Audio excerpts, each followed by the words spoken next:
What's up, everybody? Welcome to the most important NYCFC podcast.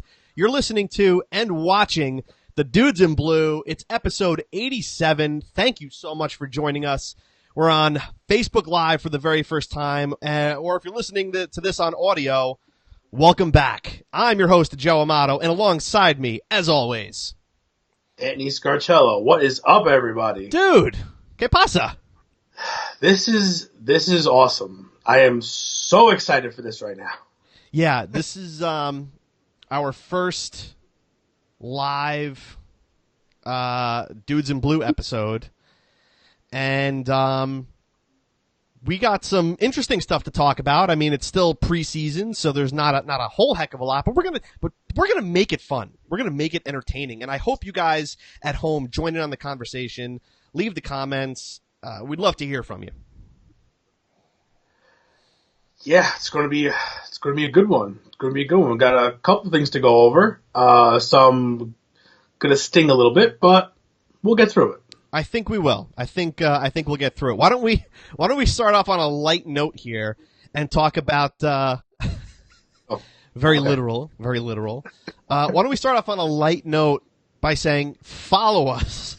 Facebook, Instagram, and Twitter. We're at Dudes in Blue, and you can follow us individually at our handles over here and over there. That's right. Yep. Somewhere right here. Yeah, there he is. That's it. That's right exactly where it is. So thanks for the follows, guys, and for joining along in conversation. Let's start off with a discussion on a former NYCFC player, and this is very brief, dude. Middlesbrough has officially signed to Manchester City on a 4.5-year deal. What? Maybe he knows somebody. I don't know. No, listen. Clearly, if you've read any of the articles that were brought up, it's a 4.5-year deal. But more than likely, he's just going to be training at the city grounds. He's not playing for the first team, not training with the first team, has nothing to do with the first team, not playing for us, thank God. Pretty much just he's there to work out until they can find him a spot to play somewhere else, loan him out. So you're going to see a lot of this more and more.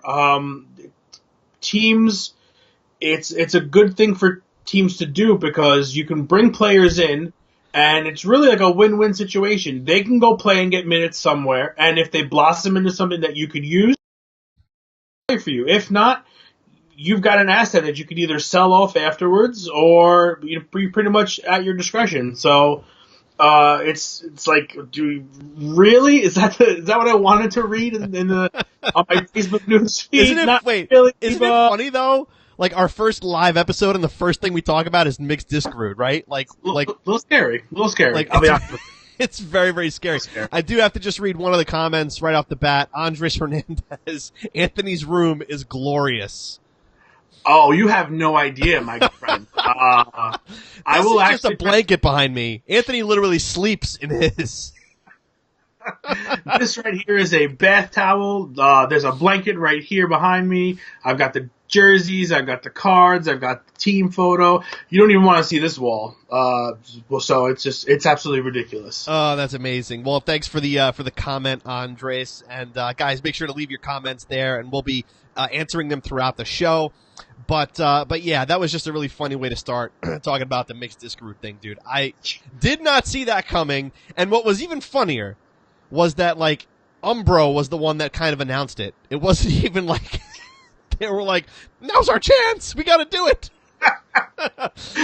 Like, Man City was like, in the soccer world. Was like, we want to do this as quietly as possible. And Umbro was like, "Hey, look who signed Mix! Look who signed!" Man City's just like, "Oh God, really?" Amazing, absolutely amazing. Well, let's get that out of the way. We just had to kind of open up with that, but. All right, on to some more serious news involving a current player of NYCFC, and I think this is probably going to take up the bulk of our conversation here tonight for episode 87.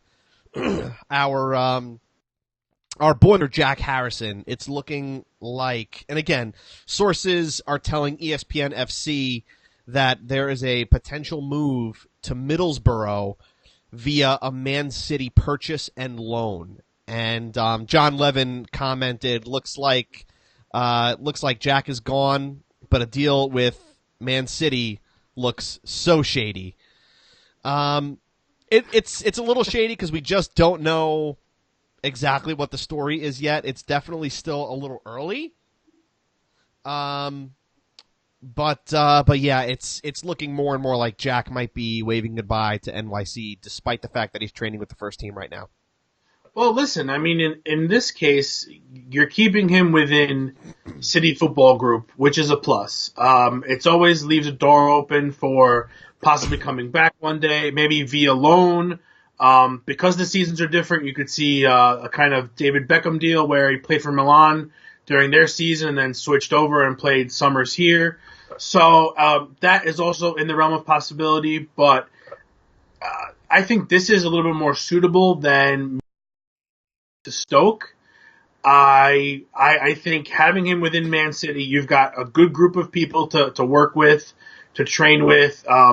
He'll go to the championship. He'll play his games. He'll get his minutes. He'll kind of work his way through and get his knocks, with all these premier caliber teams, even though they're in the championship, but you're still going to get that feel of that European style of football. So that's always good. And then look, again, if this is almost the same thing as the mixed Diskerud situation, you're purchasing, you're loaning him out.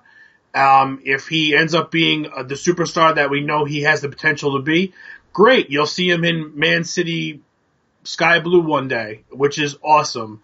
The more issues that we're going to have here is financially, how does this impact us? And here is where, like we spoke about last week, it is very convoluted as to what monies we get, what monies do the league get, what can we use that money for. Everybody calls them Garber bucks. I want to go out and call them. I'm going to call them Don Coin. We're going to go Don. Ooh, Don Coin. I'll invest in that. He seems to swoop in and take something like every time money exchanges hands. He's like, I'll take a little bit of that. I'll take a little bit of that too. What's that? Can I have some of that? Let me get a little bit of that. Okay, yeah, good. Yeah. It's just it's you. It is. It's a very complicated system, right? I think for the average fan, for the average NYCFC fan, they're just hearing Jack might be gone, and my wife is probably crying in the next room. I'm crying a little bit on the inside because I don't want him to go. I think he still can do more here for New York City. And thank you guys for joining us, by the way, as things progress here. Leave your comments in there, and we'll get to them for sure. But seeing Jack go would be, it's more of a selfish thing, I think. For his career, it could be fantastic. It really could be. He's still so young. He's got so much potential. And would I like to see one more season out of him here in MLS? 100%. Do I think that he'll be better suited somewhere else for his career? Probably. Yeah, this is where like I said, it's hard to be a fan and understand that it's a business at the same time. You've got a lot of parties involved here. You've got Jack as a party himself, where you want to do what's best for him, and if he wants to go, it's not up to us to stand in his way. It's up to us to give him the best opportunity moving forward for his career. And if that's what he thinks is best, then we're happy with that, because he's one of ours and he will always be one of ours, which is, it's really awesome to be able to say that. But at the same time, would holding on to him until the summer window bring us different financial implications? Would holding him until 2019 give us different financial implications? Because I know that in 19, if you end up selling him, you get to keep 75% of the transfer fee as opposed to 50%. But again, with these whole TAM and GAM and things like that, I'm not sure. Exactly. I'm not sure what you can use this money on. You can't buy down DPs, and I'm just speaking because I don't know, because nobody knows. It's so difficult. Garber knows. Yeah, he knows. Don Garber definitely knows. I'm going to throw up a comment here up on the screen really quick. Dominic Scarcello. I don't know this guy. I think you might know who he is. He's going to shine here. He'll ride the bench there. Do you agree with that? Um, I do and I don't because, listen, if he comes out playing poorly and can't find his footing, I don't think fans there will be as forgiving. I don't think teams there will be as forgiving. I think here it's kind of like we're growing, the league is growing, so you can grow, which is, it's fine that way. But him going through a slump like I don't know how well that goes over there. Right. Especially when you're spending big bucks and, we're making a big stink about him going there. And not only does it look bad for him, but it'll look bad on the league. We're all banking and hoping that this transfer opens the window where people can say, wow, this guy made it to the Premier League through MLS. If he doesn't succeed over there, we're back to square one. Yeah, we're but Middlesbrough's a Division II team, so this is why I'm like, I think he'll actually get playing time if he does go to Middlesbrough. Whereas sure. if you were to go to, say, Stoke or Leicester, like one of the rumors were floating around, I think you would. I think you're right, Dom. I think yes, he'll see the bench there more than he would. It's funny that I just called him Dom because he's like my uncle. He's not like your uncle. He's not even like, he's exactly my uncle. But yeah, I think if he does go to Middlesbrough, this is live, man. He's been dying to do this for like months. This is like one step closer to him calling in, and it's gonna happen eventually, and we're gonna get shut down. It's just it's downstairs, open up the door, and be like, "Listen, crash right in." But no, I think he'll get a lot more playing time as a starter for Middlesbrough than he would, I think, for Stoke or Leicester or anybody else for that matter. And Middlesbrough is in the middle of the table. I think they're in 8th right now. So it's not like they're at the top where they're you not don't want threatening to go to the Premier League anytime soon. Right, but they're also not in a spot where maybe they have everybody set in place. Usually like a team that's going to be challenging to get up to the Premier League is going to be like, hey, look, we're doing good right now. Do we really want to move pieces around and disturb the core of what's going on? So again, is it a good, decent situation for Jack? Yeah, you're going to go, you're going to get minutes. This level of soccer is probably a step up from the MLS. Sure. You're getting a lot of guys who have played in the Premier League, who know what it takes. Just because your team is in the championship does not mean that, it's a bad team. It's just that's the way the chips fell. And you look at some of the other teams where they've come up through the ranks and gotten to the Premier League through, the championship. So ultimately it's going to play out, and we'll have to see how it goes as the season progresses on. As of now, he's still here, but if hypothetically we could buy from a DP to a TAM player in the summer window with this transfer money, is it worth it to keep him through the summer? Keep Jack? Yeah. And sell him in the summer window. I don't. I read a couple different places that it's just not possible to buy down max. Yeah, but I know for some reason these stupid rules say like in the summer window it's like the salary is like prorated or something like that, and I don't know. We need a rule expert. That's what we need. We need like a rule expert on the show. We got to get a rule expert on the show sometime soon here, dude. I want to get to a couple of comments real quick before we continue the discussion here. We got Rod Sarvis asks, does Lewis get a chance to start with the departure of Harrison? I'm gonna say absolutely. There is no doubt that at the end of last season, Jonathan Lewis, when he stepped out onto the pitch, the team had energy. He had energy. He created chances. He created goals.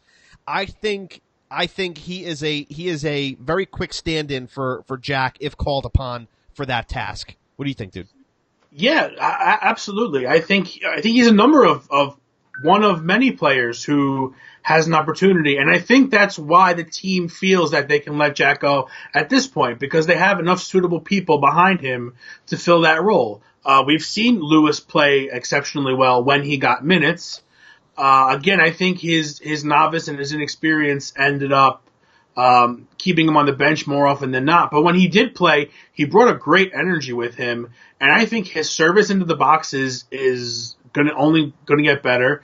His one-on-one with defenders is gonna get better. He just needs time to play, which would have been nice if we had a NYCFC 2 team playing somewhere, because last year he could have raked in those minutes and actually grown a little bit, as opposed to sitting on the bench and only starting a handful of games.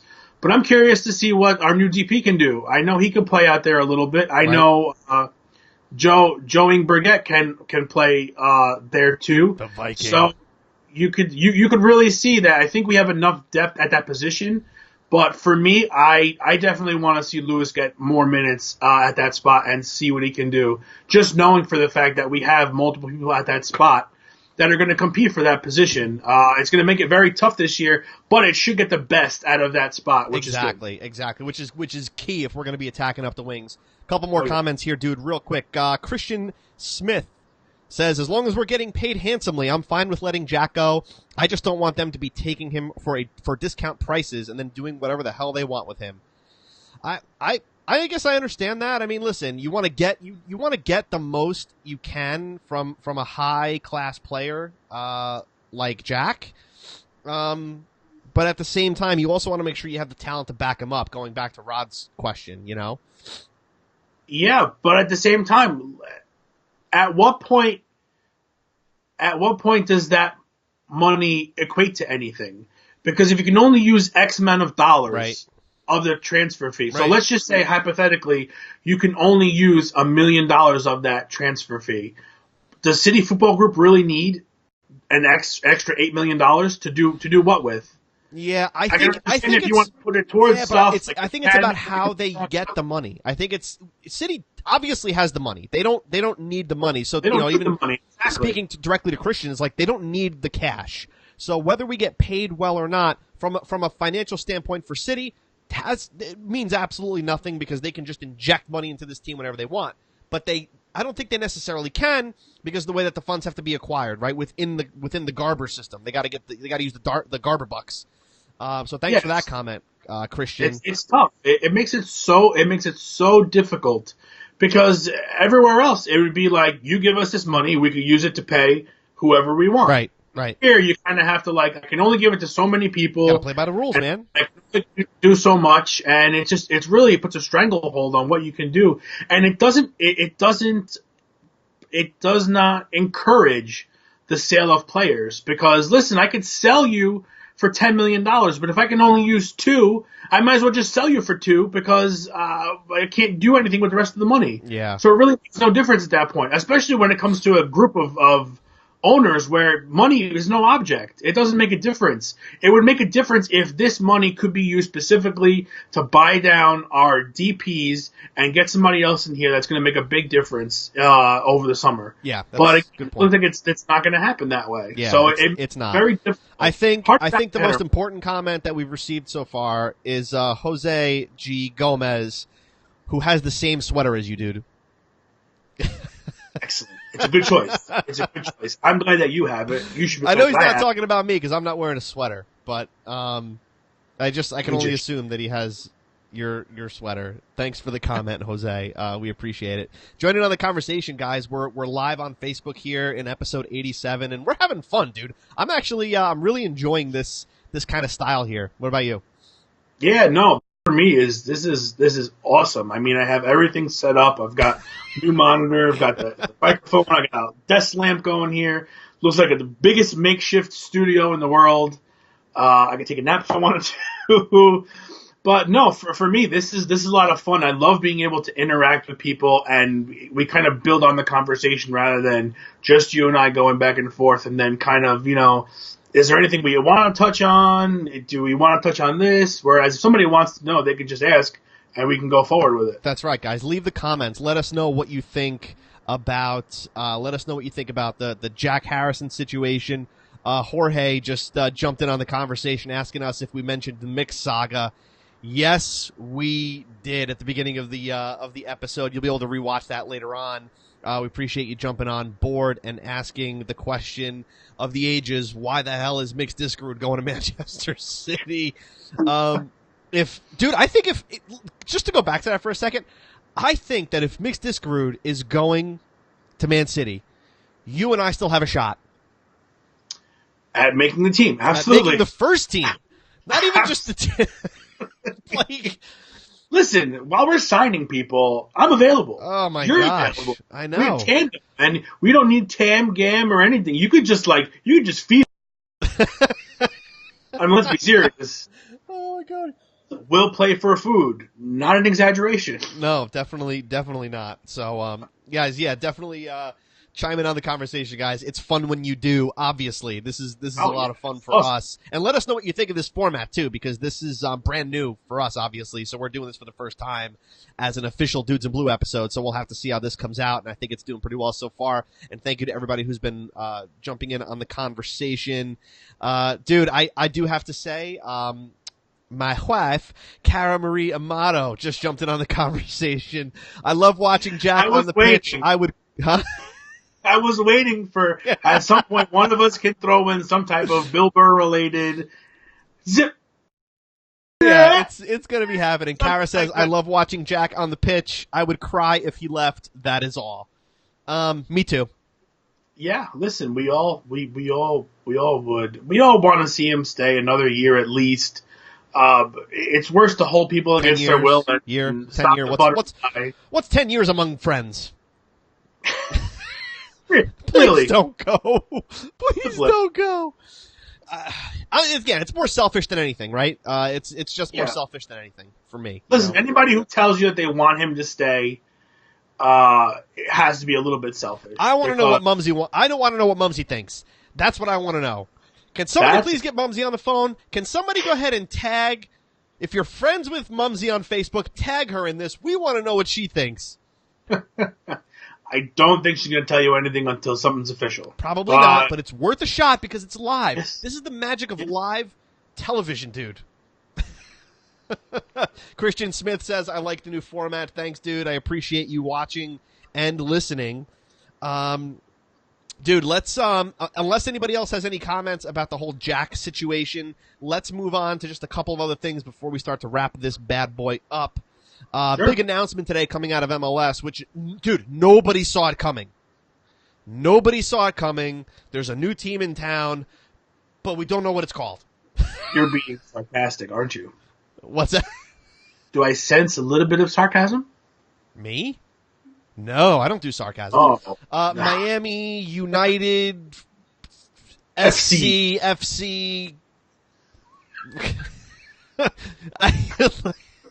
I don't know. How do you try to do this for years? Try to get this for years and don't even have any of this stuff possibly laying around. Like you don't know what you didn't think this was going to happen. Yeah. Listen, it's glorious. This is one of the biggest things that can happen to this league. Hear me out. You have a huge Latin population that loves soccer in just that market alone. It's one of the bigger markets on the East Coast. It's probably the biggest market in the Southeast. And it's just you just opened up a huge portal for so many new fans. Well, I think you saw that. You saw that really well with Atlanta United this past year. Obviously, Sure. That was absolutely incredible to watch that fan base. And I think Miami is going to have whatever the name of the team is. They're going to have a very similar fan base, a very loyal, a very proud and loud fan base. And we got some comments coming in, dude. So I'm just going to pop some up here real quick. John Levin, Miami United FC. That's a perfect name. That sounds good to me. I'm good with that. Christian Smith, yay, another quote-unquote United team. And then this is the burn from Jorge. Finally, a good MLS team in Florida. Yeah. Ouch. You got a fire extinguisher for that burn? That's a burn. Another question coming in, dude, from John. Who gets into their stadium first, NYCFC or Miami United FC? Soccer club. At this rate, we might be sharing one. If that's the way it's going to be, we might as well just share one. We'll have a few home games there. Listen, with the Melinda Katz meeting in Queens the other day, Her plan for the next couple of years is to have a soccer stadium in Queens. So take that what you will. We don't know anything. I haven't heard anything other than that rendering that she put up on the screen at Willets Point. I don't know. It's so hard to say, and it's not something I even care to speculate about anymore at this point. It's because impossible, dude. It's impossible. I just want to watch the team play at this point. I don't care where they're playing. I want to go see soccer, and I want them to win. Wherever they play, we will follow. We will watch.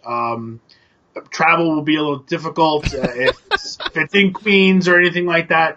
We'll still be fans and all, but that just adds a huge chunk of change when it comes to tolls, gas, and parking and whatnot. So, it still remains to be seen. Still impossible to speculate on this. Yeah. Christian, people don't realize how hard it is. It is incredibly hard to find that much real estate in a city where a closet costs you $2,000. That's exactly right. Christian Smith says, at least Orlando will have an actual rival now instead of pretending we care about them. This is like fire, this episode. We're just like... I like it. Yeah, no, it's... Again, any new team coming in, I guess, is very exciting for the U.S. in general and MLS and just soccer in America. It's a win for all, I suppose, when you look at it that way, right? So, yeah, this is a huge win for everybody, not just for Miami, not for the Beckhams, those beautiful, beautiful people. It's really for everybody, and I think Miami is just going to have an absolute blast hosting an MLS. Just look at it. Look at the teams that come in and are going to want to play there because the players are like, you know what? Well, we'll do a friendly there. We'll enjoy the beach and we can play our game and, it's like a vacation thing. So you're just going to get so much soccer exposure just in that one location alone that it's going to do the league a world of good. And I'm actually really glad that they will be playing against us eventually at some point, and we'll have to make a road trip. I think so. Dude, real quick, who's going to make the playoffs first? Atlanta, listen to me. Who's going to make the playoffs first, Orlando or Miami? Ooh, that's a good one. That's a good one. It might be Miami. It still might be Miami, even though we're still a ways away from seeing those guys take the pitch. Oh my gosh, I think LAFC is going to make the playoffs before Orlando does. Yeah, they're going to have a decent year. They will have a decent year. They're going to have such a big fan base that I think they're just going to have such a good backing behind them that they're just going to have a lot of fun.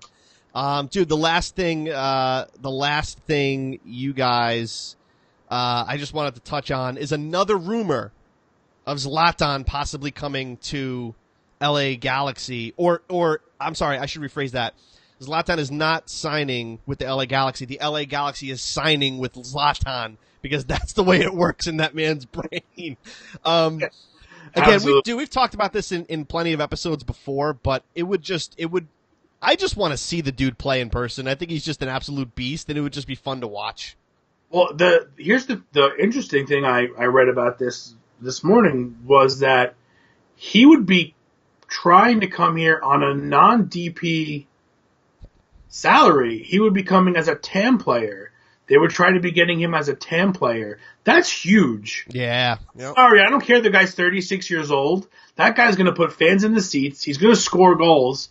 He's going to be he's a media circus in like one of the greatest ways because he just brings so much with him. That's like a no-brainer to me. You got to pull the trigger on that. Yeah, I think just for the league in general, it'd just be incredible to see a man like that play here. Absolutely. It's just remarkable. I want to know what you guys think about possibly Zlatan coming over to the States. Andre says he'd sell a lot of jerseys, and that's for damn sure. I would own a couple of them. It's just the way I am. So thanks for the comment, and Dom, Uncle Dom. We're just gonna. You know what? People are going to know now. It's Uncle Dom. Even though he's your father, it's Uncle Dom, guys. Oh, yeah. Everybody say hi. Everybody say hi to Uncle Dom in the comments. And if you're listening on audio, go leave a comment on our video and say, "Hey, Uncle Dom, what's up?" Guys, this has been a lot of fun. Make sure to give us that follow for sure. Facebook, Instagram, and Twitter, we're @Dudes in Blue, and you can follow our personal Twitter handles below, as you can see. We're going to get one more comment in, and then we're going to wrap this up. Christian says, if Zlatan is still good enough for the Prem, then he's overqualified to play here. So, and that's probably a good way to wrap it up, because that's kind of the way they're feeling about Jack Harrison at the moment. So that's a really good way to book it. Look at how we tied it all together on this live edition of the Dudes in Blue. Bookends. He just made the bookend sign, which is also a touchdown sign. It's Super Bowl week too, right? So the Super Bowl's happening this week or something. I don't know. There's some kind of football game that it's happening. But at any rate, I'm really glad that you guys stuck around with us for this half an hour and joined us for our first live episode of the Dudes in Blue. Kara says, "Hey, Uncle Dom." We did get a comment for the Uncle Dom. Give it up for Uncle Dom. Again, guys, at Dudes in Blue on Facebook, Twitter, and Instagram. And, hey, we're going to do this again next week. So, same time, same place. Same dude time. Same dude time, same dude place, same dude channel. And, Monday night, 8 o'clock is when we're going to shoot for doing this again. And the audio will be up, available this week for you as well to download on iTunes, Stitcher, Google Play, wherever you're downloading. If you're already listening there, we got another comment for Uncle Dom. John D says, "Hey, Uncle Dom. Andres, phenomenal. Loved it. Thanks for keeping us involved." Absolutely, my friend. Thank you so much for watching and for listening, and all of you guys for following along with us, right? So, dude, I think we're officially signing off for our first live episode. This is awesome, and I can't wait till next week. Absolutely. I swear, dude, this is the final comment. Andres says, "Hope Anthony has new gear in the room." Dude, right now, what's going to have to happen now. This is going to be a thing, and I'm calling it already. You need to change something every week in that room behind you. Something new has to be behind you. All right, okay. We could I'm sure it's 100% doable. That. We could roll with that. Listen, if I turn this camera around and I was facing the other direction, you just see a closet full of the same stuff. Just rotate it. Wait a minute. That's the same setup he had in episode 83. Or 93, because we're beyond that. We're in 87. Come on, Joe. 87. Anyway, guys, thanks so much for joining us for episode 87 of the Dudes in Blue. Facebook, Instagram, Twitter. We're everywhere that you want to be. Follow us on the YouTube, on the Facebook, everywhere. We're not on the MyFace, but maybe one day, if that's still a thing. Guys, until next week, stay blue. Be good.